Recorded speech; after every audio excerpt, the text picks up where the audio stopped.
षटक्रम हमने कल कर लिया था, 6 थे। धोतिर, बस्ती, नेति, स्त्राटकम, नोलिकम तथा कपालभाति षटक्रमाणि प्रचक्षते, ये 6 षटक्रम थे। धोती की बात करें तो 15 हाथ लंबी, 4 अंगुल चौड़ी, कास, श्वास, प्लीह, कुष्ठम और कफ 20 प्रकार के कफ रोगों का नाश करने वाली होती है। बस्ती की बात करें तो उत्कट आसन में करने योग्य है। नेट जेआरएफ के दृष्टिकोण से यह आसन इंपॉर्टेंट है, आपका पूछा जा सकता है कि किस आसन में करने योग्य बताया हठ प्रदीपिका में, उत्कट आसन में। गुलम, प्लीहा, उदर और वात, पित्त, कफ तीनों त्रिदोष जो है, उन सभी तीनों दोषों से जो जनित रोग होते हैं उन सभी में लाभकारी है। तो इसलिए भाषा अलग अलग बन सकती है, त्रिदोषों का नाश, त्रिदोषों का शमन, त्रिदोष शांति आदि आदि जो भी भाषा बने उसके लिए आप तैयार रहेंगे। धातु, इंद्रिय, अंतःकरण की प्रसन्नता और शरीर में कांति और जठराग्नि की वृद्धि होती है। सूत्र नीति की बात करें तो एक वित्त लंबा सूत्र होता है जिसको हम नासिका में लेते हैं और मुंह से निकाल देते हैं। एक वित्त का अर्थ है 9 इंच बोल दीजिए आप, या 12 अंगुल बोल दीजिए। दोनों टर्म जो है आप लास्ट में जो वर्ड क्या लगता है उसको आप थोड़ा अच्छे से ध्यान रखेंगे। कपाल शोधन और दिव्य दृष्टि प्रदायनी, ऊर्ध्व जत्रु रोगो नाश, ठीक है।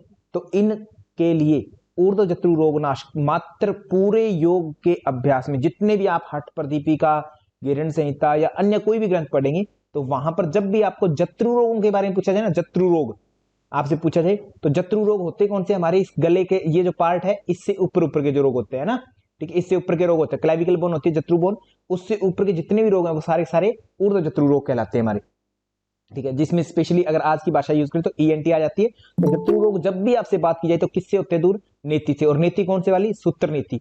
वैसे यहाँ पर सूत्र नीति क्योंकि बुक्स में डिस्क्राइब की गई है तो सूत्र नीति ही हम अज्यूम करते हैं, है ना। तो सूत्र नीति से कहते क्या हो जाता है, आपका जत्रु रोगों का नाश होता है। एकमात्र यही अभ्यास है, कोई मुद्रा नहीं, कोई अन्य कपाल कोई अन्य षटक्रिया नहीं, कोई प्राणायाम नहीं, मात्र और मात्र सूत्र नीति। जत्रु रोग का नाश जब भी पूछा जाए, बिना रेफरेंस के भी पूछता है एग्जामिनर कि जत्रु रोगों का नाश किसके अनुसार किससे होता है, तो हमेशा नेति। हठ प्रदीपिका का रेफरेंस देकर के पूछे, गिरण संहिता का रेफरेंस देकर के पूछे तो आपको क्लियर हो ही जाएगा कि हाँ जत्रु रोगों का नाश है, क्योंकि यहीं पर चर्चा की गई है।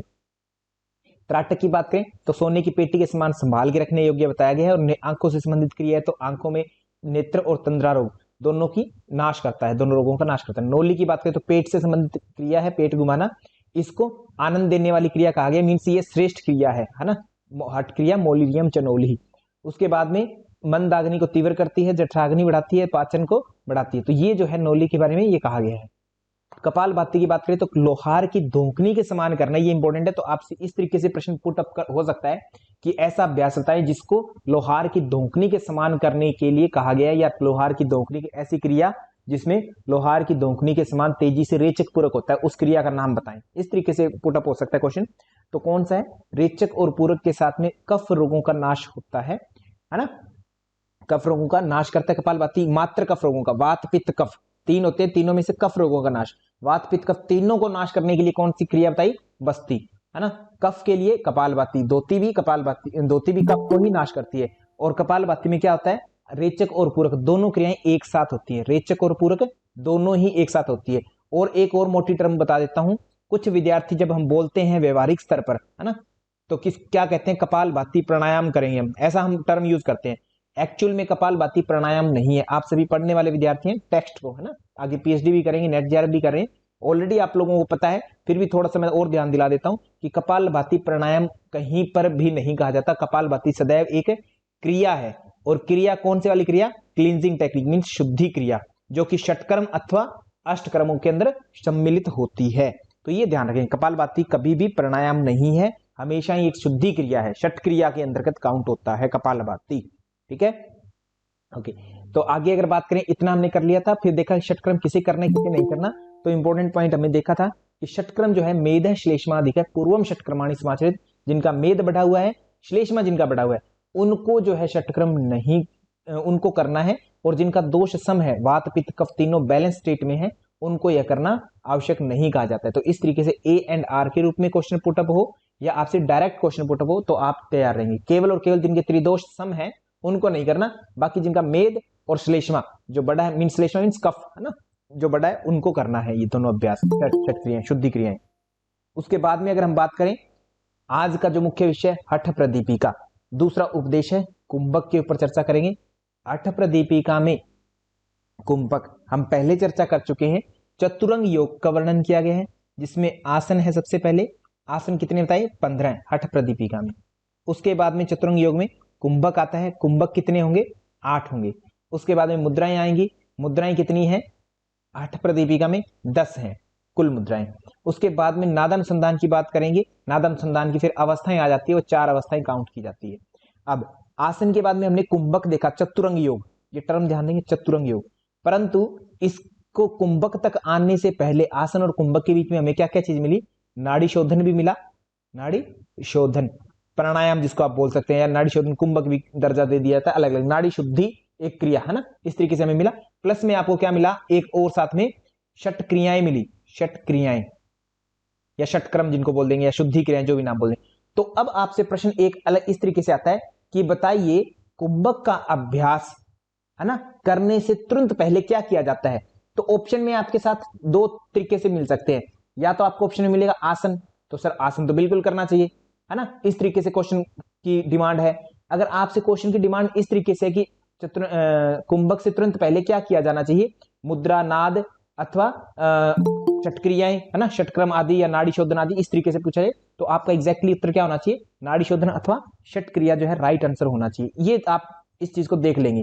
तो कुंभक से सदैव सबसे पहले क्या होगा, नाड़ी शोधन का अभ्यास होता है। कुंभक से जस्ट पहले प्रत्येक ग्रंथ की ये कहानी है, प्रत्येक ही ग्रंथ की नाड़ी शोधन अथवा षट क्रियाएं है ना, जो भी है दोनों से रिजल्ट तो वही आनी है, नाड़ी की शुद्धि होनी है, तो नाड़ी शुद्धि सबसे पहले इंपॉर्टेंट है, उसके बाद में फिर आपका कुंभक स्टार्ट होता है, ये ध्यान रखेंगे, ठीक है। और कुंभक का मतलब क्या होता है, कुंभक का मतलब हम लेते हैं प्राणायाम से, प्राणायाम से, ठीक है। और प्राणायाम में क्या स्पेशली कुंभक की क्यों बोला इसको हर टेक्स्ट में, क्योंकि इसमें रेचक पूरक तो हमारा सामान्य अवस्था में चलता ही रहता है हमेशा, एक सामान्य व्यक्ति है जो जीवित प्राणी है वो ऐसा करता ही रहेगा, सांस लेगा और छोड़ता रहेगा, ऐसा चलता रहेगा। परंतु इस विशेष प्रक्रिया को जब हम करते हैं तो इसमें हम श्वास को रोकना सीखते हैं, रोकना सीखते हैं। शुरुआत में हम थोड़े समय के लिए रोकते हैं है ना, 1-2 सेकंड के लिए रोक सकते हैं, कोई 10 सेकंड के लिए, कोई 15 सेकंड के लिए, कोई 20 सेकंड के लिए, धीरे धीरे अभ्यास बढ़ाते रहते हैं, 4 मिनट 5 मिनट ऐसे ऐसे रोकते जाते हैं। फिर कोई और दृढ़ अभ्यास कर लेता है तो 1 घंटा भी रोक सकता है, मजबूत अभ्यास हो जाए जिसका। कोई और ज्यादा अभ्यास कर ले तो शायद 1 दिन रोक ले, किसी और का अच्छे से अभ्यास हो जाए बहुत ज्यादा दृढ़ता से ना, उसके लिए बहुत मेहनत चाहिए फिर है ना, वो कल्पना के परे है वो चीजें। तो उसके लिए हमेशा हमेशा के लिए जब तक उसकी इच्छा है तब तक के लिए वो कंट्रोल कर सकता है उस श्वास को, ठीक है। तो अगर ऐसी स्थिति आ गई कि वो हमेशा हमेशा के लिए कंट्रोल कर सकता है, श्वास को रोक सकता है, तो उसको हम क्या कहेंगे, हमेशा के लिए जो लगने वाला कुंभक है, केवल कुंभक, मींस ओनली कुंभक की स्टेट में आ गया साधक, ओनली कुंभक की स्टेट में आ गया है ना साधक, कि अब उसका इतना कंट्रोल हो गया है श्वास पर कि वो जब चाहे तब श्वास रोक सकता है। हमारी कैपेसिटी कितनी है, 1-2 सेकंड की, 10-15 सेकंड की, इतनी होगी, नॉर्मल सभी की होगी इतनी। धीरे धीरे कैपेसिटी को बढ़ाने की क्रिया को क्या कहते हैं, हम कुंभक कहते हैं। और ये कैपेसिटी जिस दिन इतनी ज्यादा इंक्रीज हो जाए कि हम जब चाहे तब कुंभक लगा ले, जब चाहे तब हम छोड़ दें ना, मतलब हमारे कंट्रोल में हो जाए, तब उसको हम क्या कहते हैं, ओनली कुंभक, मींस केवली कुंभक। और इसी केवली कुंभक को क्या कहते हैं, श्रेष्ठ कुंभक कहते हैं। तो श्रेष्ठ कुंभक कौन सा है, केवली कुंभक। केवली कुंभक कोई प्रोसेस नहीं है कि कैसे होगा कैसे नहीं होगा, ऐसा नहीं है कि हाथ से कौन सी नोस्ट्रिल बंद करेंगे कैसा करेंगे, मतलब पूरा कंट्रोल आ जाए जैसे तैसे करके, उसको हम फाइनल नाम क्या देते हैं, केवली कुंभक, ये ध्यान रखेंगे, ठीक है। ओके, अब कुंभक के अंदर चलते हैं। तो हठ प्रदीपिका में कहां बताए गए हैं कुंभक, दूसरे यूनिट में बताए गए हैं। और षटक्रम भी कहां बताए गए थे, दूसरे ही यूनिट में बताए गए थे। कुंभक कितने हैं, 8 हैं। 8 कौन कौन से हैं, वेरी वेरी इंपॉर्टेंट, आपसे पूछ लिया जाता है, बताइए हठ प्रदीपिका में इनमें से कौन सा कुंभक शामिल है 8 में, या कौन सा नहीं है। 8 कुंभक है, जिसमें सूर्य भेदनम उज्जाई, शीतकारी शीतली तथा भस्त्रिका भ्रामरी मूर्छा प्लावनी अत्यष्ट कुंभका ना। तो 8 ये जो है कुंभक कहे गए हैं हठ प्रदीपिका में। दूसरे अध्याय के 44वां ये श्लोक है, यहां कहे गए हैं। इसी बार गेरंड संहिता से प्रश्न आ गया था आपके लिए कि गेरंड संहिता में बताइए कि 8 कुंभक जो है वो कहां पर बताए गए हैं। तो कहां पर बताए गए थे, 5वें अध्याय का 46 नंबर श्लोक है, वहां बताए गए हैं।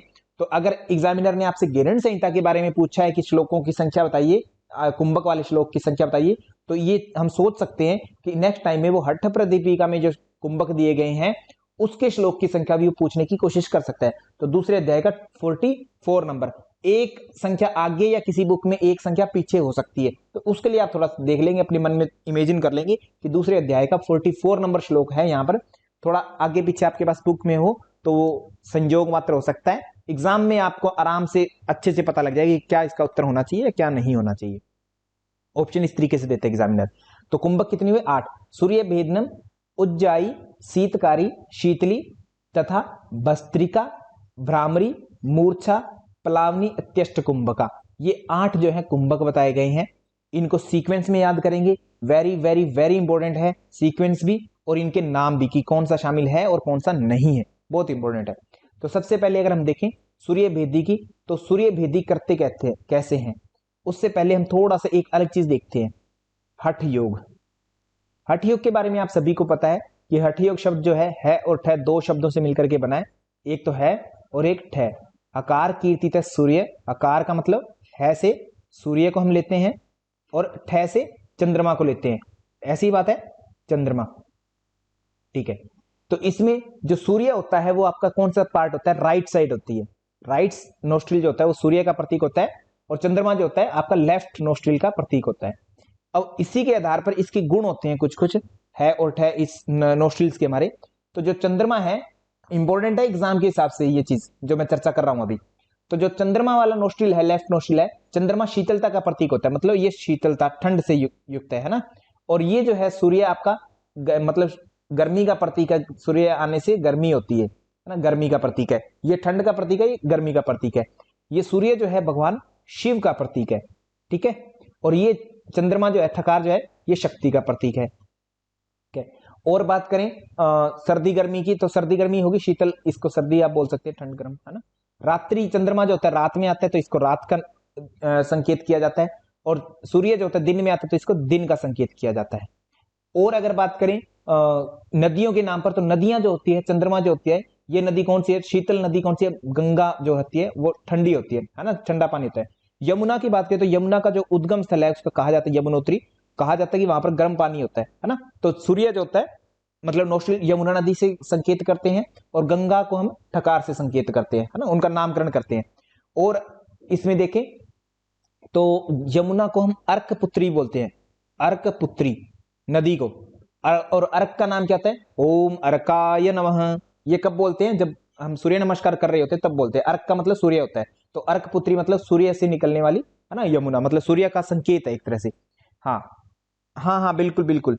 आगे अगर बात करें तो ये बात होगी, इसके अलावा ये मोटी मोटी तौर पर बातें होगी, तो ये चीजें आप थोड़ा ध्यान दे लेंगे सभी विद्यार्थी। इसमें से इंपॉर्टेंट क्या है आप लोगों के लिए, बाकी चीजें तो कॉमन है सारी सारी, जो ये नदियों वाला नाम है ना, ये जरूर ध्यान रखें। यमुना जो होती है, यमुना का पानी आप देखेंगे कि गर्म होता है गंगा की अपेक्षा, गंगा का जबकि बहुत ज्यादा ठंडा होता है, बर्फ से पिघल करके आता है। और यमुना का जो होता है, अगर यमुनोत्री कोई गया है आप में से तो इसको पता होगा कि यमुना का पानी जो होता है उद्गम स्थल से गर्म होकर गर्म अवस्था में निकलता है वो यमुनोत्री में, ठीक है। तो ये चीज ध्यान रखेंगे। इसके अलावा थ को चंद्रमा और है को सूर्य, और नदियों के नाम पर देखें तो इस तरीके से नदियों का नाम आप ध्यान रखें। बाकी सारी कॉमन चीजें, इसमें कुछ भी याद रखने योग्य कोई, है ना, करने की कोई आवश्यकता नहीं है, बाकी सब कॉमन चीजें हैं। हाँ, बात आ रही थी सूर्य वेदी पर, तो मैंने ये चीज बताई सूर्य वेदी की, तो 2 नोस्ट्रिल होते हैं हमारे, नोस्ट्रिल 2 है, एक आपका राइट साइड में है, एक लेफ्ट साइड में, नासिकाएं 2 है, ठीक है, एक राइट साइड में एक लेफ्ट साइड में। तो जब राइट साइड की है उसको हम क्या बोलते हैं? सूर्य। तो जब हम सूर्य वेदी कुंभक करना है हमें, इसका नाम क्या है? कुंभक। इन 8 के 8 को हम कुंभक कहते हैं, पहले तो ये ध्यान रखें। प्लावनी अति अष्ट कुंभक, तो सूर्य भेदी भी कुंभक है, उज्जाई कुंभक, शीतकारी कुंभक, शीतली कुंभक, भस्त्रिका भी कुंभक, भ्रामरी कुंभक, मूर्छा कुंभक, प्लावनी कुंभक, सभी कुंभक है। मींस अब आपसे कोई ये कॉमन सेंस का प्रश्न पूछे कि बताइए इसमें कुंभक लगेगा क्या, तो ये सारे के सारे का नाम ही कुंभक है, तो इन सभी में कहीं ना कहीं किसी ना किसी रूप में कुंभक लगाने की आवश्यकता है, मतलब लगेगा ही लगेगा कुंभक 8 के 8 में, है ना, ये ध्यान रखेंगे। तो हम बात करें थे सूर्य वेदी की, सूर्य नोस्ट्रिल कौन सी है जो भी आपको पता है, उससे हम श्वास लेंगे और फिर कुंभक लगाना है तो हम यहाँ पर रोक लेंगे, इनहेल करके रोक लेंगे कुछ देर तक के लिए, जितना यथासंभव रोकने के बाद में समय नहीं होता है, और फिर जो है हम लेफ्ट नोस्ट्रिल से चंद्र नाड़ी से जो है श्वास को निकाल देंगे। सेम फिर से रिपीट करेंगे, सूर्य नाड़ी से श्वास लेंगे, कुंभक करेंगे और चंद्र से निकाल देंगे, मतलब हाफ नाड़ी शुद्धि। कंप्लीट नाड़ी शुद्धि तो में तो क्या होगा 12 से 21 का रूल होगा, बट इसमें क्या है केवल एक साइड से लेना है श्वास, सूर्य नाड़ी से बार बार और चंद्र नाड़ी से बार बार छोड़ना है। ये है आपका सूर्य वेदी कुंभक, सिंपल है, कोई बड़ी बात नहीं है। क्रिया के बारे में तो आपको पता ही होगा कि कैसे होती है ये प्रोसेस, क्या है इसकी। अब इसके लाभ देखते हैं, वो इंपॉर्टेंट आपके लिए। यहां पर हठ प्रदीपिका में कहा गया कि कपाल शोधन करते हैं, मीन्स कफ आदि जो होता है कपाल में, तो सूर्य भेदी कुंभक जो है एक तरह से गर्मी का प्रतीक है, तो इससे जो है आपके कपाल की शुद्धि हो जाएगी। वात दोष घनम, वात रोग जो होते हैं वो शीतलता के प्रतीक होते हैं, वात का गुण जो होता है एक शीतलता होता है, तो वात का नाश हो जाएगा। और कृमि दोष रितम, कि पेट आदि में जो कीड़े आदि होते हैं कहते हैं उनका भी नाश हो जाता है ना। कीड़े वगैरह कब होते हैं? जब कॉन्स्टिपेशन वगैरह सर होता है। हाँ जी। सर सूर्य विधि में राइट नोस्ट्रिल से सांस लेके लेफ्ट से छोड़ना होता है या राइट से ही छोड़ना होता है? मुझे ये बताइए, अपना जो सूर्य नाड़ी कौन सी है, लेफ्ट है या राइट है? राइट है सर। राइट है, तो राइट से लेकर के लेफ्ट से छोड़ते हैं ना, ऐसा ही होता है सूर्य भेदी। इस बुक में अगर आप देखेंगे तो ऐसा ही है। क्लियर है? मैंने ऐसा ही देखा है। आप क्या कहना सर चाह रहे हैं? धीरेन्द्र सर वो संहिता में वो कंप्लीट सर्कल बोल रहे होंगे, कंप्लीट जो होता है ना सर्कल, हाँ हाँ, मतलब दोबारा रिवर्स जाता है ना। अच्छा अच्छा, ये बात मेरी समझ में आ गई। क्या इसमें कोई डाउट है मानसी जी क्या? नहीं सर, डाउट वही था कि एक्सलेशन राइट से ही नहीं नहीं, होता लेफ्ट है या लेफ्ट लेफ्ट लेफ्ट से से लेफ्ट होता से है? लेफ्ट से। एक्सहेल लेफ्ट से होगा, इनहेल राइट से होगा, बार बार, है ना, कुंभक करके। आपने ये कहां पढ़ा है कि राइट से ही लेंगे राइट से ही छोड़ देंगे? ऐसा नहीं है ना सर ऐसा। ऐसा है नहीं कहीं भी, तो मैं इनसे ये पूछ रहा हूँ कि कहाँ पढ़ा है, मतलब ये गारंटी से रेफरेंस दे रहे हैं मानसी जी। सर हाँ जी। सूर्य भेदी में हम जो आपने बताया ये प्रक्रिया ठीक है सर, वो सूर्य यही भेदन हुआ, राइट से ही लेंगे और राइट से ही हम एक्सहेल कर देंगे, वो सूर्य भेदन है सर। धर्मेंद्र जी, धन्यवाद आपका बहुत बहुत। मैं मानसी जी, सर सूर्य ये है, सूर्य भेदन वो है, हाँ सत्य है सर ये बात। आप सही है, बिल्कुल आप सही है, मैं कोई डाउट नहीं कर रहा इसमें, है ना, आप सही है। मैं बस ये कहना चाह रहा हूँ, मानसी जी आपका क्लियर हो गया? राइट से लेंगे लेफ्ट से छोड़ेंगे श्वास, ये कंफर्म है? मैं कंफर्म हूँ इस चीज के लिए ना, ठीक है, ओके। फिर भी अगर कहीं डाउट जी वाली चीज जी। है तो हम देख लेंगे, चर्चा कर लेंगे बाद में। ओके। सर तो बार बार यही करते हैं? हाँ, रिपीटिशन यही होता है अपना ना, बार बार। अच्छा, इसमें रिवर्स नहीं जाता अनुलोम नहीं नहीं, विलोम की अनुलोम विलोम तरह? पूरा नहीं। मैंने कहा ना अच्छा हाफ सर्कल होगा, हाफ आपका, हाफ अनुलोम विलोम बोल दो, या हाफ जो है नाड़ी शुद्धि बोल दो इसको, क्योंकि इसमें कुंभक भी लगता है। एक साइड से लेंगे, बाद दूसरी साइड से छोड़ेंगे, एक दो ही चलेगा ना, दो एक नहीं चलेगा, ठीक है, ये चलेगा। तो इसमें लाभ क्या हुए? कपाल शोधन, वात दोषनाश और कृमि दोषनाश, तीन ही लाभ है ग्रंथ के अनुसार, चौथा कोई लाभ नहीं है। तो इसलिए आप इसका अन्य लाभ याद नहीं करें, हठ प्रदीपिका में जितना बताया गया है उतना ही आपको टेक्स्ट की भाषा में याद रखना है। हाँ जी, किसी का कोई प्रश्न है क्या? सर हाँ जी धर्मेंद्र जी।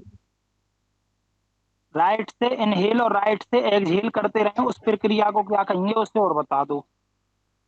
कुछ उस नहीं कहेंगे। उसका नामकरण धर्मेंद्र जी कुछ है नहीं मेरे पास, है ना, हालांकि बहुत से बच्चे करते होते हैं ऐसा, है ना, जैसे किसी को जुकाम हो गया, ठीक है, तो वो क्या करते सूर्य हैं कि सर उसको सूर्य भेदन कहते हैं, पर मुझे जब आप हंसी आ गई थी तो ऐसा लगा हो मैं सकता गलत हूँ है, क्या, हो इस सकता वजह है से देखो कंफर्म भाई, कर दिया। मैंने इसके बारे में देखा नहीं है धर्मेंद्र जी, तो मैं इसलिए इस पर बोल नहीं सकता। एक बार देख लूंगा तो मैं बता दूंगा आपको, है ना, ठीक सर है। 1 मिनट। सर हाँ, सर ये सूर्य भेदन ऐसे बोले ना, तो बुक में अगर उठा के देखोगे ना तो सूर्य भेदी को सूर्य भेदन भी बोलते हैं। इसको ये डाउट मुझे क्लियर पता करवाओ। है। मैं आप लोगों से रिक्वेस्ट करता हूँ कि पुराने बच्चे जो हैं उनकी शिकायतें आ रही है नए बच्चों के द्वारा कि सर वो जो है ना कमेंट्स ज्यादा करते हैं, ये है वो है, तो आप लोगों से रिक्वेस्ट है कि प्लीज नए बच्चों को शून्य से शुरू कर रहे हैं वो, है ना, तो उनको शुरू करने दे, एक बार उनका बेस बन सर जाने दे, फिर आप क्वेश्चन बोलेंगे तो अच्छा लगेगा ना, बाद में उनको भी समझ में आएगा। ओके। ये जो धर्मेंद्र जी बोल रहे हैं ना कि ये राइट नोस्ट्रल से करेंगे, तो हम इसको ना अलग मतलब अलग अलग नोस्ट्रल से इसको भस्त्रिका और कपालभाति बोल सकते हैं कि अलग अलग नोस्ट्रल से करना। ठीक है, ओके, बहुत बढ़िया, थैंक मुझे यू सो जी, बहुत बढ़िया।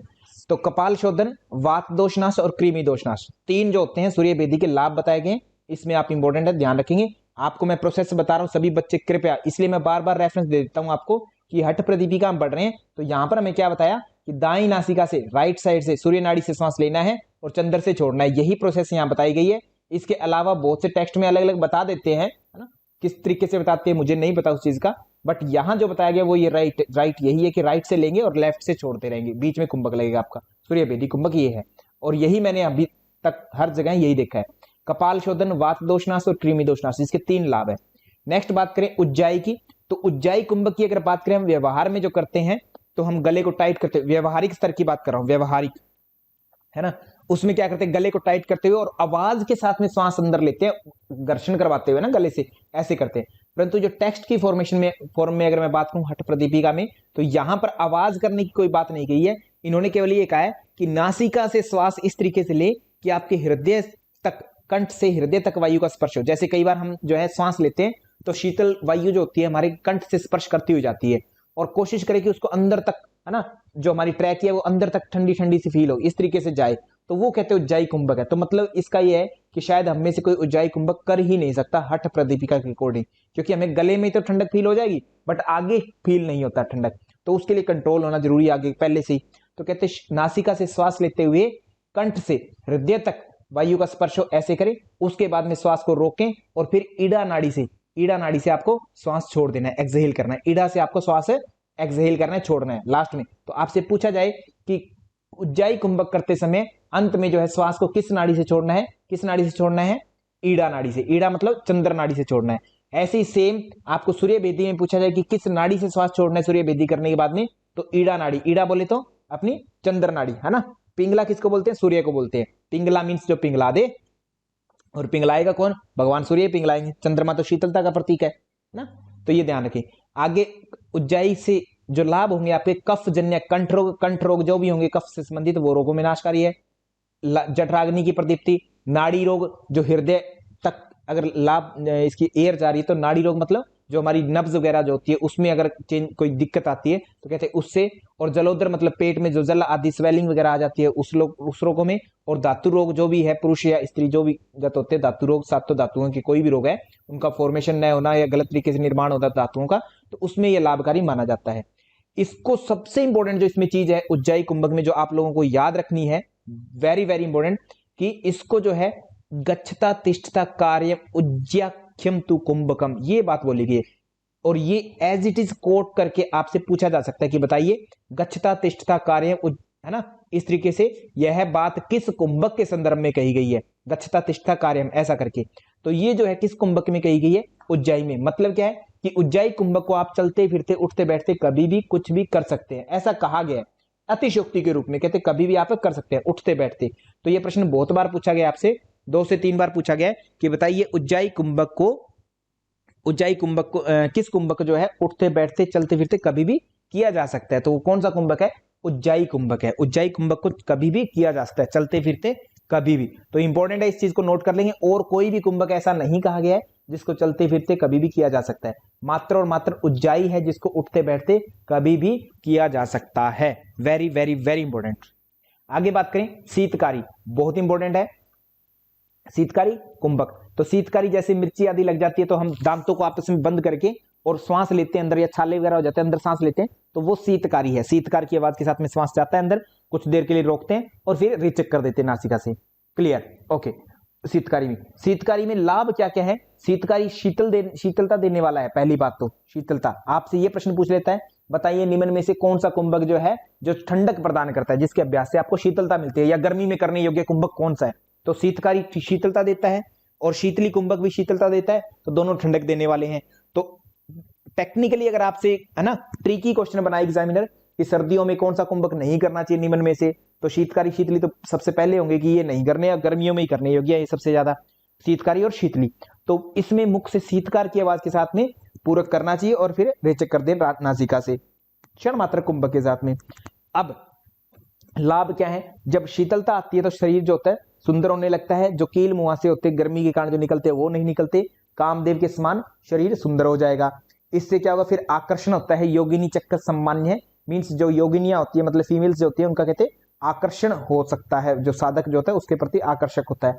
और योगी में इतनी शक्ति आ जाती है, अतिशोक्ति के रूप में लिखा है, सृष्टि संहार करने में सक्षम हो जाता है, कि मतलब सृष्टि मतलब निर्माण करने में, संहार मतलब नष्ट करने में, निर्माण और नष्ट करने की क्षमता उसके अंदर आ जाती है साधक में।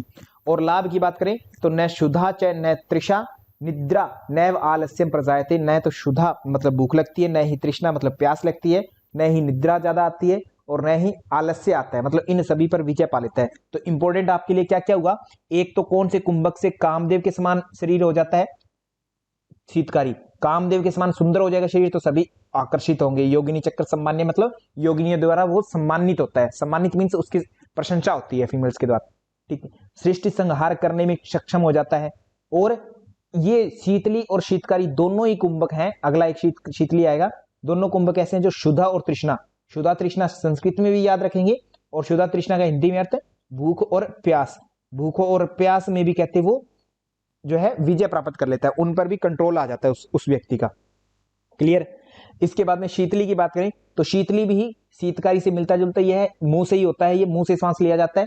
एक टेक्निकली क्वेश्चन और पूछा जा सकता है आपसे कि बताइए निम्न में से किस कुंभक में मुख से श्वास लिया जाता है और नासिका से छोड़ा जाता है। तो मुख से श्वास लेने वाले 8 में से, है ना, ये 2 मुख्य कुंभक है, शीतकारी और शीतली। ये 2 कुंभक जो है मुख से श्वास लेते हैं इन दोनों में ही, शीतली और शीतकारी में।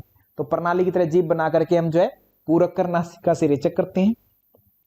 गुलम, प्लीहा, ज्वर, पित्त, क्षुधा, तृष्णा और विषनाश। गुलम मीन्स वायु गोला, प्लीहा मीन्स प्लीन आदि के रोग, ज्वर मतलब जो गर्मी आदि होती है ना, पित्त वात पित्त कफ, इन तीनों में से जो पित्त बढ़ जाता है उसके लिए, और क्षुधा तृष्णा मतलब भूख प्यास में लाभकारी है।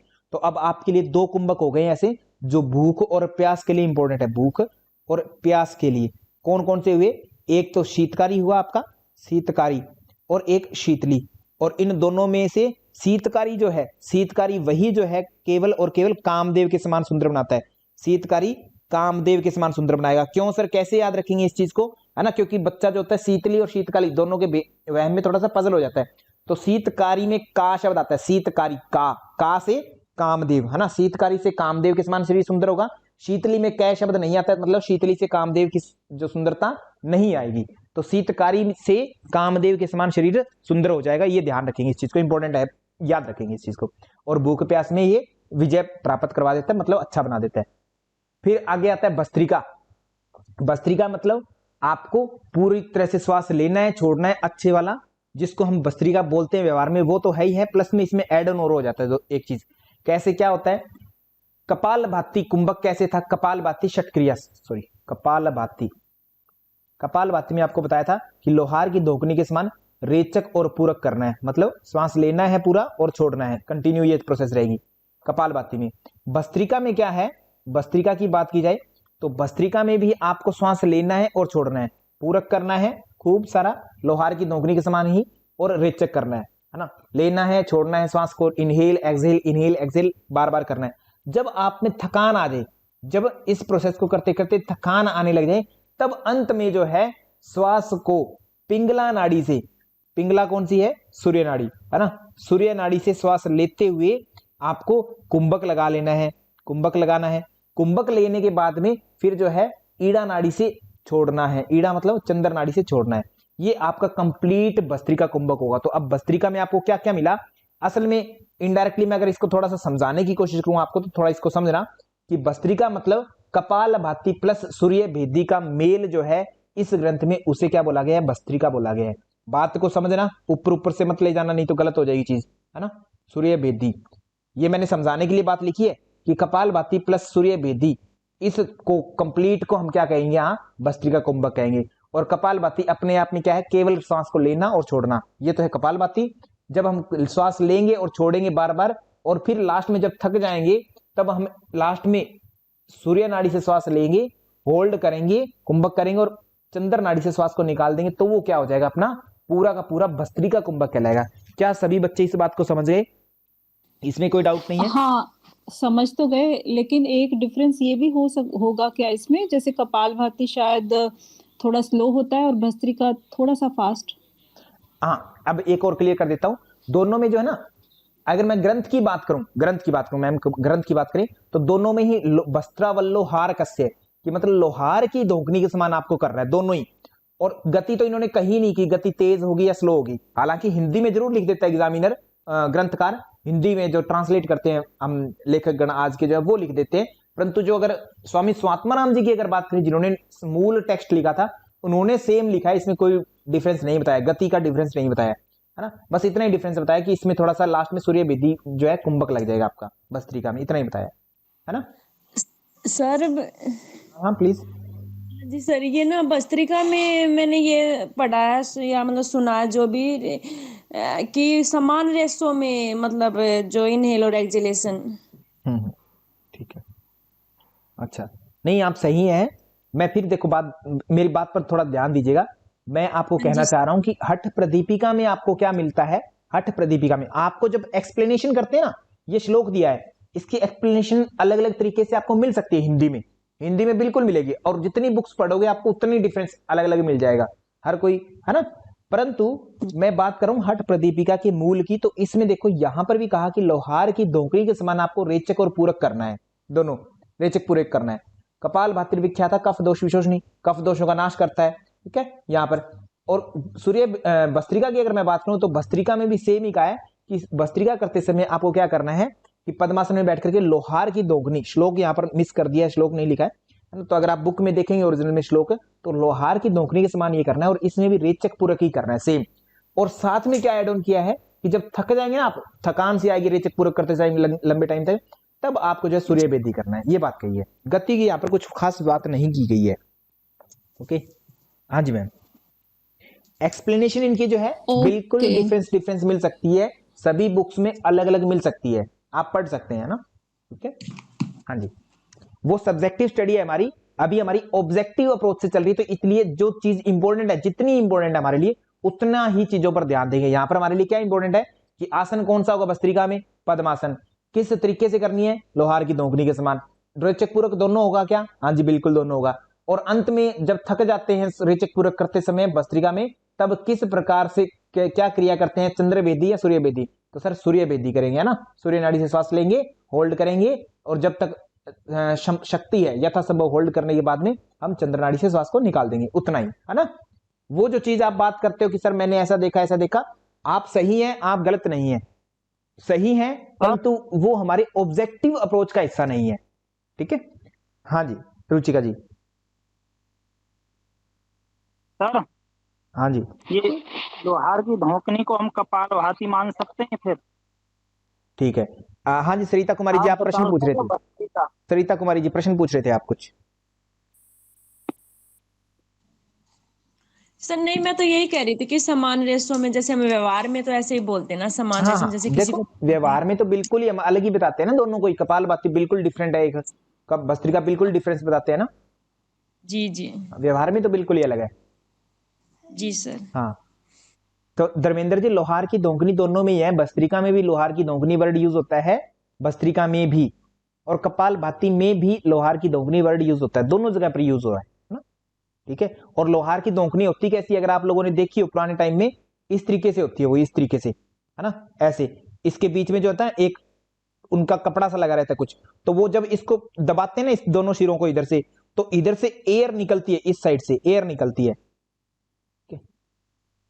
इस साइड से एयर निकलती है, और जब इसको फिर से खोलते हैं इन दोनों पल्लों को, ये दो डंडे लगे हुए पीछे के, दोनों को फिर से खोलेंगे तो इसमें इस एरिया में एयर फिर से भर जाएगी यहाँ पर, है ना, और फिर से जब इसको दबाएंगे कंप्रेस करेंगे तो फिर से एयर निकलेगी, तो इसको लोहार की दोगुनी बोलते हैं। आजकल लोहार की दोगुनी क्या होती है, वो साइकिल का टायर जो होता है उसके लगा करके, या फिर इलेक्ट्रिकल कुछ आ गया है फैन वगैरह से, है ना, उससे बनती है। उस समय पुराने समय की बात है जब ऐसी होती थी, जब हठ योगी स्वामी स्वात्मा राम जी थे, है ना, तब तक उस काल की बात कर रहे हैं, तो ऐसी थी, ठीक है। सर ये किस चीज में यूज होता है?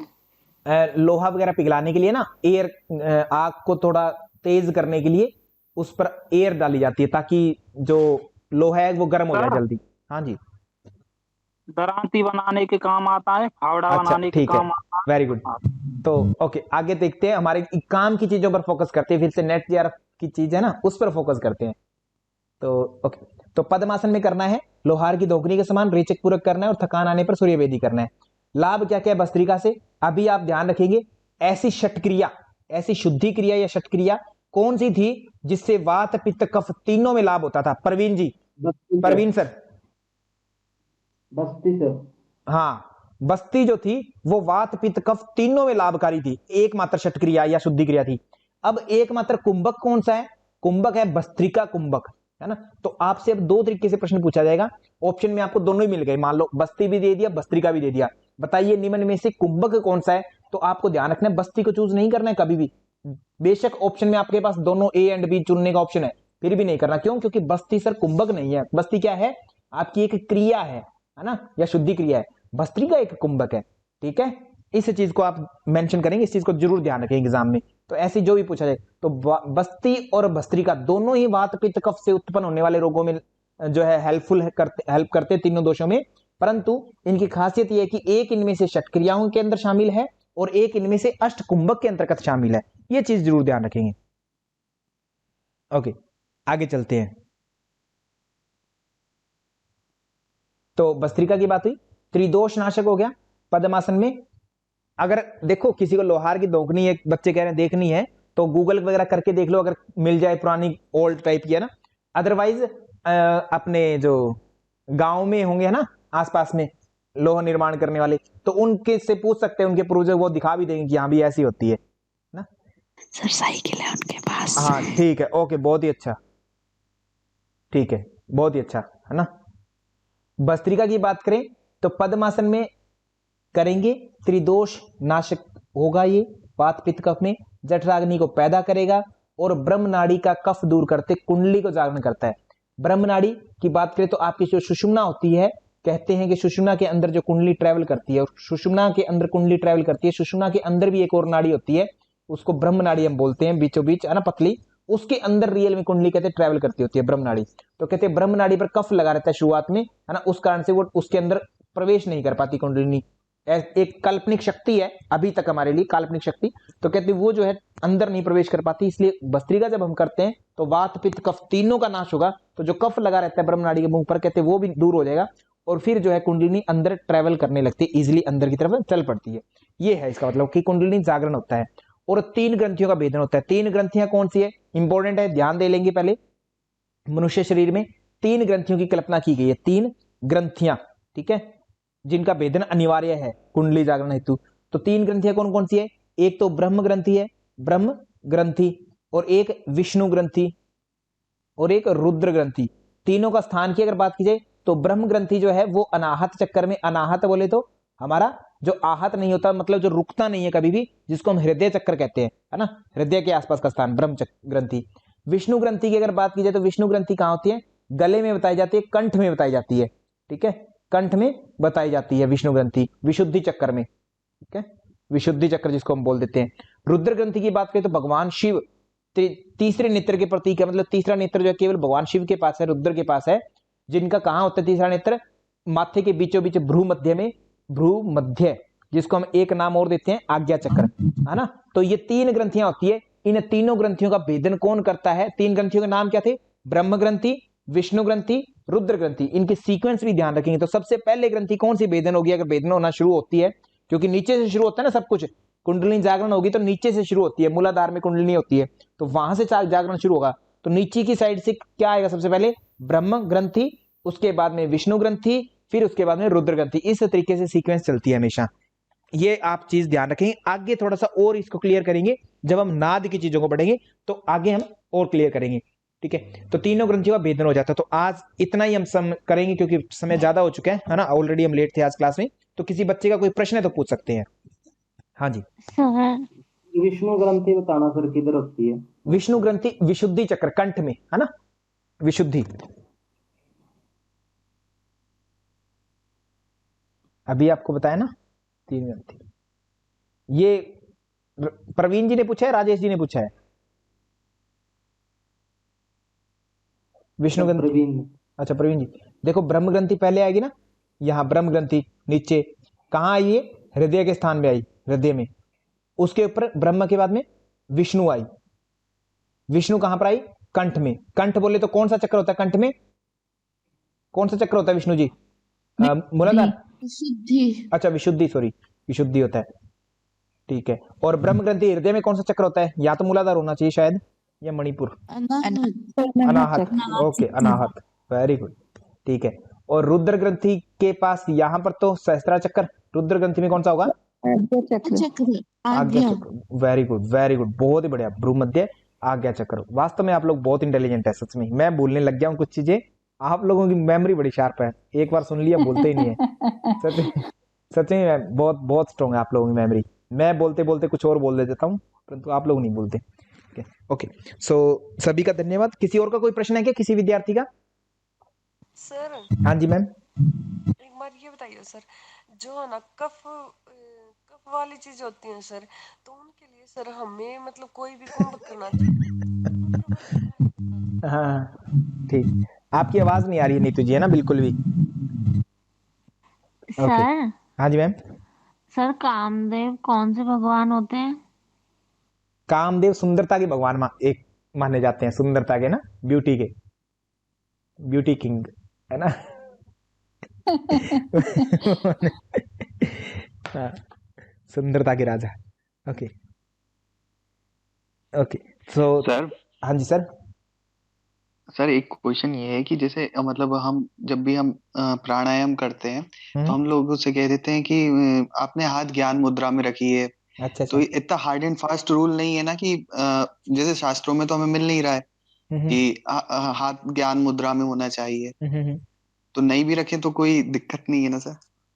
कोई दिक्कत नहीं है, देखो कुछ नए करने से अच्छा है कुछ करना। और सर ये जो सुनो पूरी बात, कुछ जी नए सर। करने से अच्छा है कुछ करना, बेशक वो स्टार्टिंग में गलती क्यों ना हो, है ना। गलत मीन्स आपको, है ना, अनजाने में होता अलग बात है, बट कुछ करना इंपॉर्टेंट है।